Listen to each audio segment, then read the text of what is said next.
Asham akkam jirtu daawwattoonni Meelbaa HD. Har'a viidiyoo bareedaa tokko qabadhee isiniif dhiyaadheera. Like, share, subscribe gochuun dagatinaa. Yaada yoo qabaattan koomentii irratti nuuf barreessan jedha. Yaada keessan koomentii irra nuuf kaa'uu, gaaffii qeeqa qabdan hundumaa ni fudhanna waan ta'eef koomentii irratti nuuf barreessaa. Amma gara viidiyoo keenyaatti yeroo deemnu viidiyoon kun kooddota isin barbaachisan jennee yaadnedha.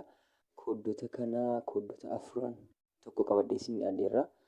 Inni tokkoffaa yeroo namni isiniif bilbilu bilbilli kun hojiirra hin oolle akka inni namaan jiru yeroo barbaaddan yeroo namarraa kaasuun barbaanne gara mallattoo urjii 21 eebsitanii mallattoo urjiidhaan 9 duwwaa duwwaa mallattoo riqichaatti buutu jechuudha. Ergasii booddee hin bilbiltu jechuudha. Yeroo kana irratti bilbiltan call forwarding registration was successful jedha. Asirraa isinitti himaa jechuudha. Asirratti yookiin notification argeera.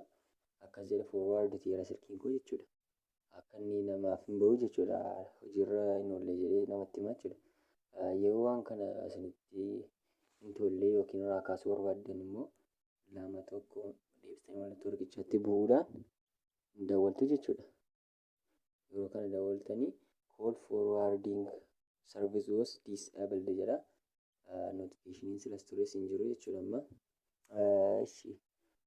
Kooddiin lammaffaan immoo ergaawwanii fi wantoota hunda gara ergaawwanii fi waamichaawwan hunda gara lakkoofsa biraatti daayivartii gochuuf lakkoofsa biraa irratti akka inni daayivartii ta'u gochuu barbaadanii akkas gochuudhaan lakkoofsa bichaa duwwaa 9 jechuudhaan itti fufuudhaan guuttanii dhumarratti mallattoo riqichaatti buutu sana booda irratti bilbiltu jechuudha. Amma call forward registration was successful isiniin jedha jechuudha isiniinis. Kana jechuun akka silkiin keessan silkii biraa irratti daayivartii ta'uu godha jechuudha. Yoo irraa kaasuu barbaadan immoo mallattoo riqichaa 2 akka sammaatti irraa kaa'aa jechuudha. Kunis irratti bilbiluudhaan irraa kaastuu jechuudha. Inni kan biraan immoo kooddiin sadaffaan immoo bilbilli keessan akka daayivartii ta'eef hin taane beekuuf immoo akka inni daayivartii ta'eeramoo hin taane jettanii akka yaadduufnee fi mallattoo riqichaa maslaalii tuttanii ergasii booddee 21 eebsitanii mallattoo riqichaatti buutu jechuudha. Sana booda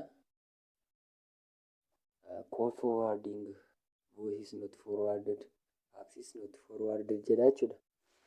Lamman isaa'u daayivartii ta'ee hin jiru jechuudha. Miseejonnis sagaliinis jechuudha. Kooddiin afuraffaan immoo yoo namaa forward ta'e kooddii ishee xiqqoo kanaanii irraa kaasuu dandeessu jechuudha sammas.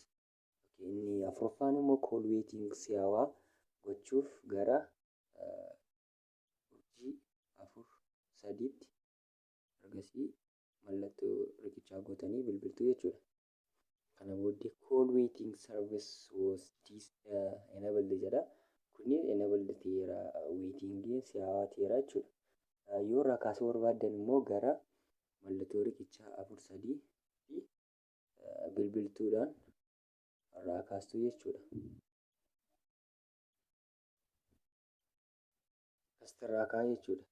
Kooddoonni kun kan isaan isin fayyadanii fi yeroo silkiin keessan cufamanii jiran fa'aa silkiin keessan akka inni silkii biraa irratti daayivartii gootanii silkii biraadhaan fayyadamuu dandeessu yeroo isaan biizii ta'anii. Kanumaafis kanaa fi silkii keessan haakiingii irraa dhowwuuf isin fayyadu. Waan nu dhaggeeffattaniif guddaa galatoomaa. Yaada yoo qabaattan koomentii irratti nuuf barreessaa. Like, share, subscribe gochuudhaan immoo nu bukkee dhaabbadhaa. Nagaatti.